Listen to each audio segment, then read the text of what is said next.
The long-awaited Dragon Ball Daima has premiered.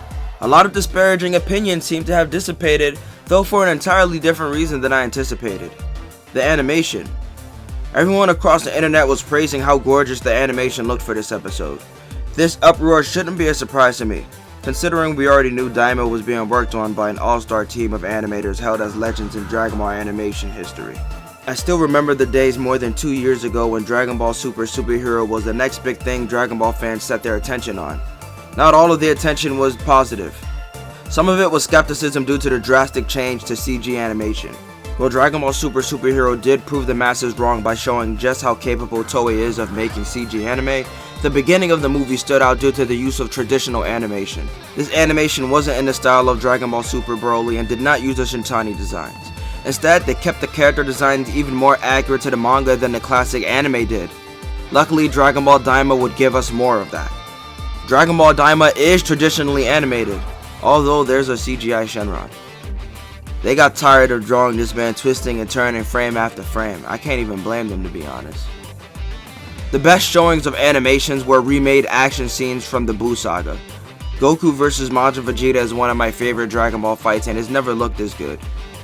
Goku and Vegeta also have a sparring match this episode, which also looks phenomenal. Dragon Ball Daima seems to be taking a unique approach to its character designs. I've seen people asking why Krillin has white in his eyes. Why does Krillin have actual eyeballs when his eyes are supposed to be black dots?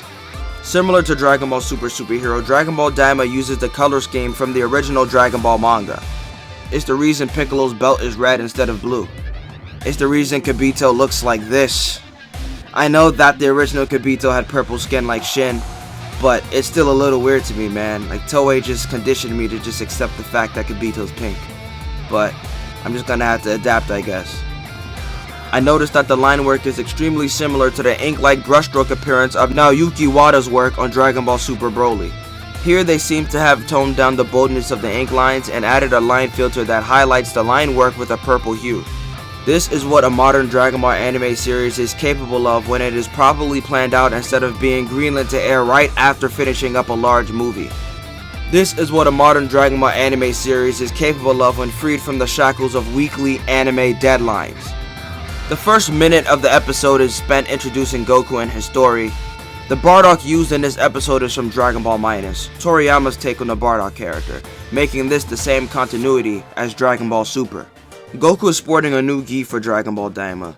To me, it just looks like he untucked his normal gi and called it a day, and there's nothing wrong with that. Most gi are untucked anyway.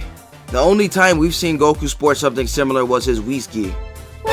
This series takes place in between the Buu saga and Battle of Gods. The episode kicks off to a good start and then immediately commits sacrilege in the form of a title screen. If I walked into a room not knowing what was on the screen, I would not have known this was Dragon Ball. It isn't anything serious, it just feels extremely weird seeing a Dragon Ball episode title card without the Dragon Balls being on screen. I don't even care about the lack of music. Where my balls at? I need 5 more. Once the episode starts, we are introduced to the Demon Realm. This is Dragon Ball's third attempt at the Demon Realm. It was used during a filler episode of OG Dragon Ball. The second iteration was introduced on Dragon Ball Online and carried over to Dragon Ball Xenoverse and Super Dragon Ball Heroes. Now, just like Bardock and Broly, Toriyama recreates the Demon Realm in his vision. The events of the Buu saga are being observed by 2 individuals. Goma, the short, ugly one, is declared the new king of Demon Realm after discovering the death of Dabura. He is joined by a Kaioshin or Supreme Kai by the name of Degesu. Dr. Irinzu is another interesting character that is introduced. She seems to be a scientist of sorts and is the sister of Degesu, making her a Supreme Kai as well. Degesu and Dr. Irinzu aren't just Kaioshin, they're Ma Kaioshin, the Supreme Kai of the Demon Realm. Somehow both of them are siblings of Shin, the Supreme Kai of Universe 7. I wonder how these 3 are related, considering they had to be born in completely separate dimensions from one another.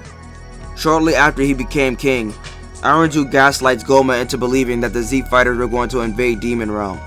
To be honest, if someone told you that Goku was coming to your house to kick your ass, you'd be stressed. Goma's stressed, and he feels the need to act immediately. They fetch an ancient Namekian by the name of Neva. This old stank-ass Namekian never showers. He hasn't showered in years. and he seems proud of that. He belongs in Demon Realm. Planet Namek does not claim him. In order to leave the Demon Realm, they need to go through this long checkout process through these giant metallic fish. Finally, we cut to the Z-Fighters celebrating Trunks' 9th birthday. There are things that are said this episode that I find extremely strange, such as the Potara separation and the reasoning for Boo still being on Earth. We'll talk about those in a separate video, believe me, we will. The demons pretty much pull up to the lookout, and Never proves his usefulness by locating all 7 Dragon Balls while they're still stoned, and retrieving them all by using some weird Namekian voodoo, beating the world record at retrieving all 7 Dragon Balls. Not gonna lie, Neva is a nasty character, but he's kinda cracked. He restores all 7 Dragon Balls to normal just by waving his hand. They take a year to restore and he just does it, just like that. This dude created the Dragon Balls in Demon Realm, and the guards protecting them. Ancient Namekians are just different. We had Dende trying to stop them from making a wish, only to get one-tapped by Degetsu. And then Popo's going to have the nerve to offer this man juice after doing what he just did. Get him out of here. Goma wants the Z-Fighters weakened, so he wishes for Shenron to turn them all into kids. Put him on the watch list. All in all, the majority of the fandom seemed to be satisfied with episode 1. I liked it, but I felt like it was moving a bit slow and made very little progress. The first 10 minutes of the episode was spent on past events, which is why people seemed to enjoy the episode funnily enough.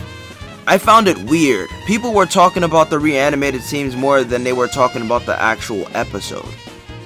Yes, the lore dump about the Demon Realm and the Makai Shin were greatly appreciated, but the time spent in Demon Realm with the same 3 characters lasted for a total of 20 minutes. Making the episode feel a bit stagnant to me. By the time we got to the Z-Fighters, there were only 10 minutes left in the episode. This episode was focused on building up the story, and it does just that. It seems the reanimated scenes were serving as more than just a reference for the new villains to base their motives on. I think the reanimated scenes were there for padding, and of course to give the episode that nostalgic kick that it needed. Unfortunately, it's a small band-aid for a bigger issue, which was just the progression of the actual story.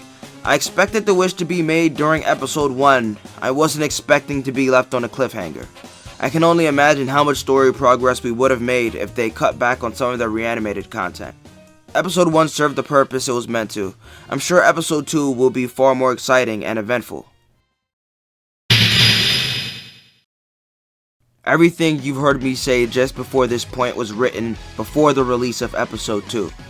I wanted to wait for episode 2 to drop because to me episode 1 felt like an extremely long setup episode, making episode 2 feel like an actual episode 1 to me, if that makes sense. My opinions about episode 1 are a bit different now. Episode 2 was about 23 minutes long, the average length of an anime episode.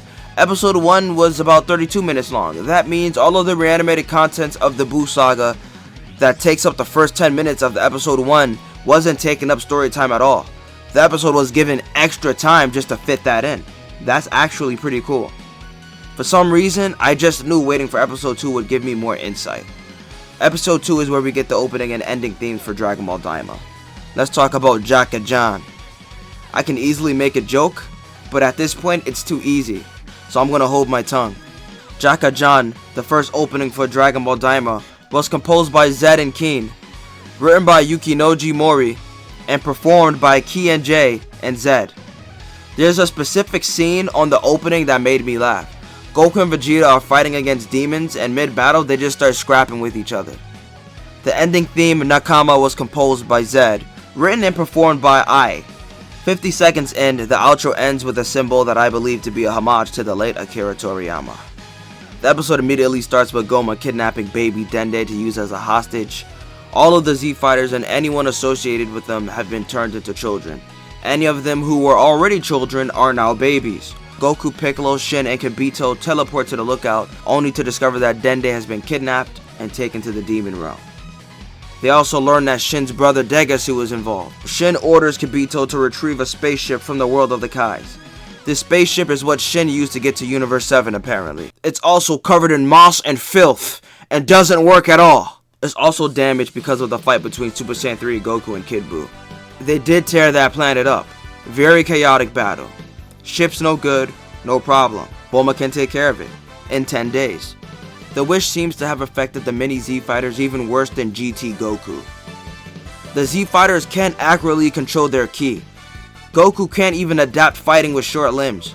While GT Goku couldn't use complex techniques like instant transmission or powerful transformations like Super Saiyan 3 for very long, the Z Fighters can't even accurately control their ki enough to fly, and Goku struggles adapting to fighting with shorter limbs, so he goes to retrieve the Power Pole. We know why they gave Goku the Power Pole for Dragon Ball Daima, it's for nostalgia's sake, but this is a really good and lore reason for him to pick it back up.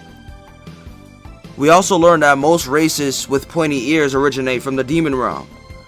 Might have to start doing a bit of racial profiling when I look back at some of these old classic characters. Not gonna lie. A spaceship lands on the lookout and out emerges a young demon from the Demon Realm by the name of Glorio. Not gonna lie. This guy looks like Mira, and I don't think this is an accident. Funnily enough, these Demon Realm aircrafts are just regular airplanes. I guess they're just amped in the mortal realm and they could fly through space-time. Glorio came to the mortal realm because he wants help defeating Demon King Goma. So Shin accompanies Goku and Glorio on a trip back to the Demon Realm, while Vegeta and Piccolo wait 8 more days for Bulma to fix Shin's ship.